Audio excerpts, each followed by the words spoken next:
Hi again, friends, and welcome back to our YouTube channel. And this is a special one that I've been looking forward to for a long time. We're coming to you from Nashville Coffees on Music Valley Drive, and you need to stop in and see this beautiful place. And we've got a special guest with us today, the Amazing Kilgore. Sometimes I'm known as the Amusing Kilgore, depending on how my magic act's going. Stephen Merle Kilgore. And you've been around a while, Stephen. A little bit. But I just found you a couple months ago. I found you on social media. You know how I did find you the first time? I was doing a YouTube video at the cemetery where your dad's buried and Johnny Cash is. And I was at your dad's grave. And you asked to be a friend on Facebook. And then I started looking you up. And I found all these great videos that you do. Tell me how you got into the social media. Well, I had always been into television. I used to have a show here in Nashville called the Nashville Magic Review. I'm a professional magician, and so I started off in that way in video. Then we got into some podcasts and different things like that, and I've just always been around the video camera, you know. This guy, speaking of TV, he was on one of the most famous shows there is. He was the Amazing Kilgore on the Bozo show. That's right. Bozo was a franchise, so different cities like Chicago is where it originally started. Then Nashville had it. Then, you know, the morning show that comes on, Good Morning America? Sure. They bumped us. Yes. That was in 1978.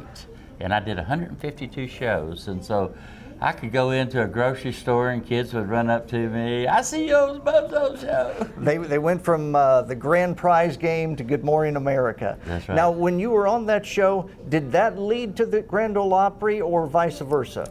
No, the Grand Ole Opry thing was, I was working for Jimmy Snow. Jimmy Snow had every Friday night, the Grand Ole Opry wrapped up at about 11 o'clock, okay?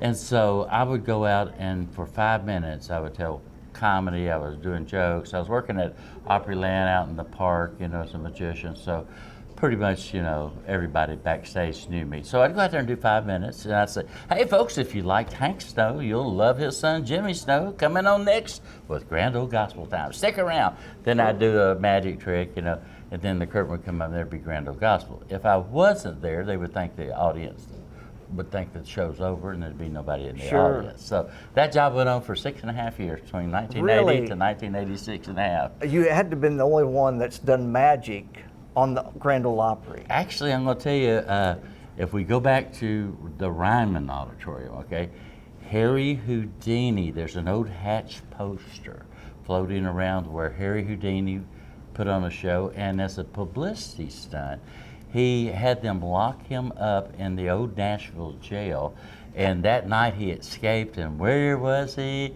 Right there at the opening of the magic show at the Ryman Auditorium. So it was a big publicity stunt. Well, yeah. Now you worked at Opryland. How long were you there? A couple of years. It was a lot of fun there. I started off actually guessing people's age and weight. I was doing comedy, and they said, we don't need a carny, we need a comedian. So they hired me there, and then the second year, I did magic out in the park. Okay, now I didn't know you did this. Now what is well, the sir, I've seen more meat on a 10-cent hamburger. Step on this scale. Now what? Hey, one at a time. Oh, I'm sorry, sir. It's just you.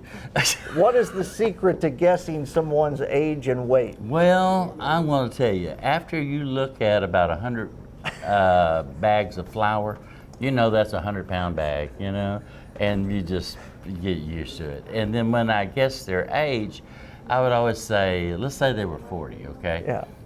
And I had let's see, either 2 years or 3 pounds, so it's been a long time. So I would always guess right in the middle of wherever I thought they were. So if I thought you were 40, I'd say 42, but I still got you, or 38. That way, it'd give me a lot more range. Did you ever get in trouble with any women guessing their age or their weight? How dare you! And you know who the people I could never ever get, and this has nothing to do with racist, I don't know how it happens, but black ladies, you can't tell how old they are. Really? 42, I'm 74. Oh my God. You win a prize, but they always loved you if you guessed the way under. Oh, sure. Sure. And a lot of times I did it on purpose. Now, before we get away from the Bozo show, Oh, yeah. you got so famous on the Bozo show. Now, we'll get into your country music here in just a minute. Okay. But you used to hang around all the stars, including George Jones. Now, tell us the George Jones and Bozo story to show you how famous this guy was. Okay, first of all, one day, this is before cell phones, so they had beepers. You remember those little things? And it would light up, you go, dee dee, and you look down there and it would say, call George, and then there'd be a telephone number, okay? So that meant call George Jones. So I called up George and I said, George, what's up, man? He says, meet me down here at the Country Music Hall of Fame. I said, where are you at? He says, I'm out in the parking lot, I'm in the yellow limo. So now imagine a yellow limo, 30 feet long, okay? There's George Jones sitting in there. And when I get up there, I notice there's a white bag about this big. Looks like a sack of Martha White. I said, hey, George, you can't drive around town leaving that there. He says, is that where it went? I said, yeah. I said, scoot over, I'll drive. He says, no, I want you just to ride with me. I said, well, where are we going? He said, we're going to Florence, Alabama. I said, Florence? He says, yeah, I have a little house down there. And I said, well, why have I got to go? He said, I want you to remind me to breathe. Oh, my goodness. George was into it deep for a minute. He did get out of it. I want you to know when his new wife, Nancy, showed up. Sure, she saved his life. Yeah, she put him on the road to righteousness. I can verify that. So anyway, now I ride down with him to Florence, and he starts saying, man, I got to go get some cigarettes. I said, oh, I saw a little convenience store. I'll run go get them for you, George. He said, no, I know the guy down there. He'll give me some free beer if I go. It won't make me pay for anything. I said, oh, okay. So now I'm waiting, and about 2.5 hours go by.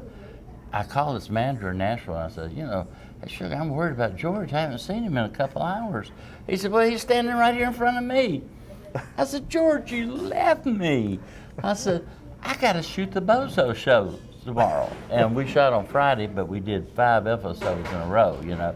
So they'd edited them down, but we just had to show it one day a week. So I said, I got to do that. He said, well, look under the phone book, and there is the keys to my Corvette. You can just drive that back. I said, okay. You know, so now I'm riding around, 19 years old in a Corvette. And he says, you know, I feel bad I left you. I just forgot you were with me, little Kilgore.